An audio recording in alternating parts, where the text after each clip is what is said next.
Christian Bale says he hasn't seen Christopher Nolan's The Dark Knight Rises, the last installment in the filmmaker's Batman trilogy.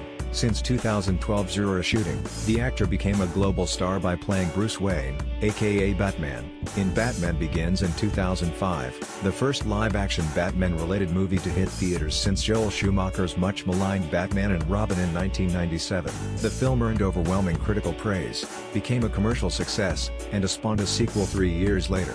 Nolan's The Dark Knight is widely heralded as the greatest superhero movie of all time, with many people praising Nolan's direction as well as Heath Ledger's performance as the Joker. The film was the first movie ever to be shot using IMAX cameras, which contributed to it becoming the first superhero movie to pass $500 million domestically as well as the billion-dollar mark globally. Bale played the Caped Crusader one last time in Nolan's The Dark Knight Rises in 2012, and the role has now been passed on to Ben Affleck. Bale recently mentioned that he hasn't seen Affleck's Sue Batman yet, despite wanting to see how his successor has fared over the past 2 years. What's interesting, though, is that he hasn't seen his final go as Batman since 2012 either. In an interview on MTV's Happy Sad Confused podcast, Christian Bale mentioned that not only has he not seen Affleck's Batman yet, but he hasn't even seen The Dark Knight Rises since 2012's Aurora shooting. He said, "Very sadly, I have not been able to watch that film since because of the whole tragedy of Aurora. I have not been able to sit down and see it without thinking of that. I'd love to be able to, one day."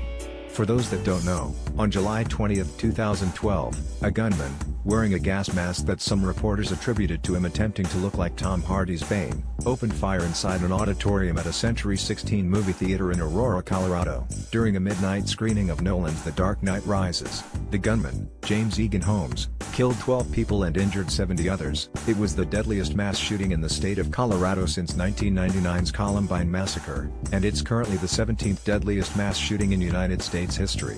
The massacre prompted an increase in security at movie theaters across the country, and it led to Warner Brothers tasking Ruben Fleischer with cutting the theater shootout scene from his film, Gangster Squad, which resulted in the movie being delayed to 2013. Considering that the shooting took place on opening night of Bale's final Batman film, it's understandable that he would think of the shooting whenever he tries to watch The Dark Knight Rises and, therefore, would be reluctant to watch the film at all. Source: Happy Sad Confused.